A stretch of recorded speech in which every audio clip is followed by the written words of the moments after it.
Great. Hello, everyone. Welcome to session 11. So here we are in Numbers 21. As the snake appears, the Exodus both begins and ends. So rather than just simply focusing on the construct of or the concept of, okay, so Moses is a guy like any one of us, even though he does amazing things, he speaks one-on-one with the Lord, yet he is capable of committing terrible blunder and sinning, and of course, costing himself the inheritance that he was supposed to receive right along with the people. That is an important lesson, and I wouldn't say that that should be tacked on somewhere toward the middle or maybe the end of your time if you use the whole 45 minutes to teach. But I think there's also some important things to draw out with respect to the text as a whole, how this goes all the way back to the beginning of the Exodus story itself, because it seems like this moment in time is something of a bookend of what has already preceded it. So, going to work as you see with the yellow arrows from left to right, top to bottom. So, we go back to Israel being in Egypt. Moses wants a sign to show the people, how will I know, or how will they know that you have sent me? And then the Lord says to him, well, what's that in your hand? It's a staff, throw it down on the ground. It becomes a snake. And of course, Moses backs away from it. This sign is displayed for the people. When Moses goes and actually speaks to the elders, it says he performed the signs for them. And of course, the first of those signs has to be the turning of the staff into a snake. So the people see it, and of course, they believe that Yahweh will save them because they fall in line behind Moses. Even though they have some hardship placed upon them when Pharaoh doubles their work quota and takes their straw away from them. Point being is that they continue to remain in solidarity behind Moses and trusting that the Lord will believe. And we see that in the act of faith with them putting the blood of the Passover lamb and goat on their doorframe. As Israel comes out of Egypt, they have a need for both water and they get attacked. Two sequences that are sandwiched right against one another, right? So we go back to Exodus 17. The Lord tells Moses he's going to stand in front of the rock at Horeb. He is to hit the rock, water will come out.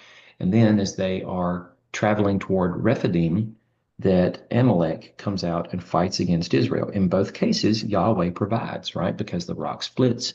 Enough water is gushing out into the desert that streams and pools are appearing to water all people and their livestock. And then, of course, the Lord is with them during this battle with Amalek because Moses stands before them holding up his hands, his staff above his head. But when he gets tired, attendants have to come and help him hold the staff up. And they notice that when Moses drops his arms to receive a little rest, that the people of Amalek begin to prevail. But when his arms are raised, because the staff he holds representing the power of God, the people begin, or the people of Israel begin to prevail in battle again until ultimately Joshua is victorious over them. Point being is to show that God is the one who orchestrates victory, not the people themselves. So here we have Israel on the brink of entering Canaan in the previous chapter here. People need water and they get attacked again.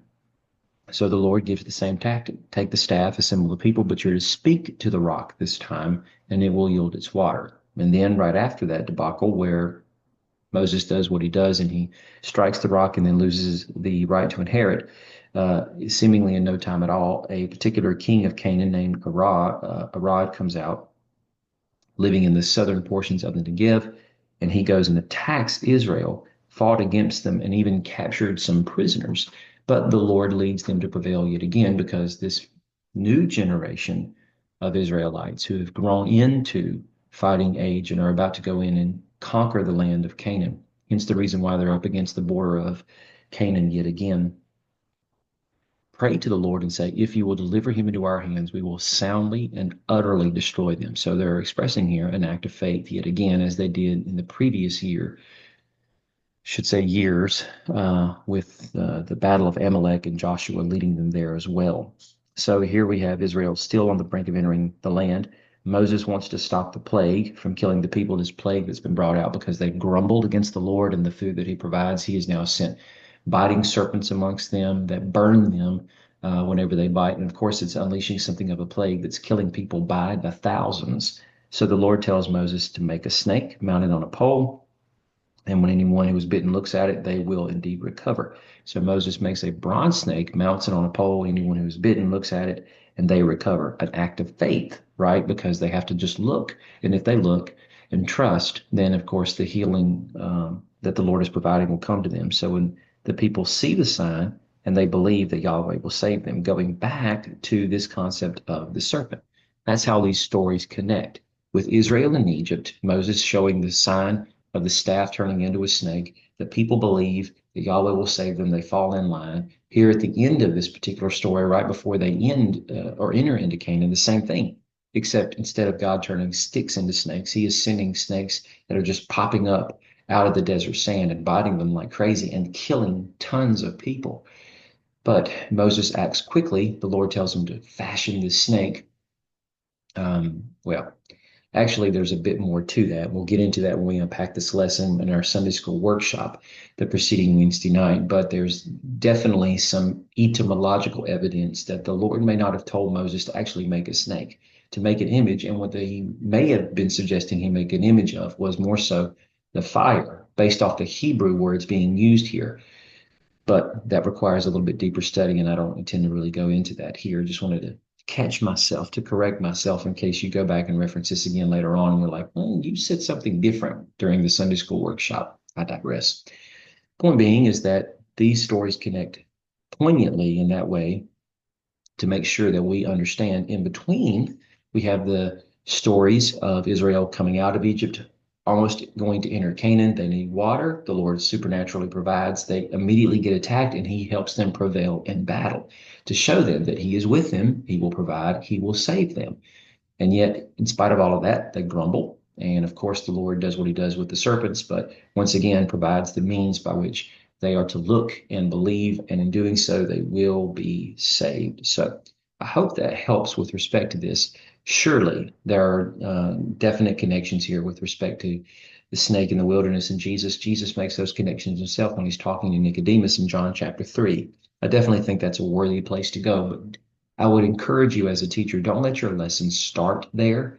The reason is because in doing so, then we take the significance of this story out of its context and we muddy it completely by just simply jumping right to Jesus, as if to say the story that exists here in Numbers does so simply for the reason of showing what Jesus would ultimately do when he arrives and becomes the symbol of sin, i.e., the snake, mounted on a pole because he becomes sin for us. And in doing so, he takes the punishment for us, and we just simply look to him and we will live, being redeemed from our sin. So those connections are important. Again, I think it would be a waste if we don't jump to that conclusion by the end of the lesson. But I would say maybe we don't let that domineer the entire lesson, because for centuries, the people of Israel were not reading this story, waiting for the fulfillment of it by a Messiah someday, because number one, they never saw it as prophetic,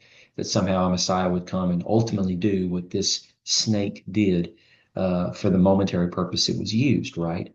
It's important for us to make sure we make that connection there. So anyway, hope this helps, and I appreciate your time. Tune in for the next lesson.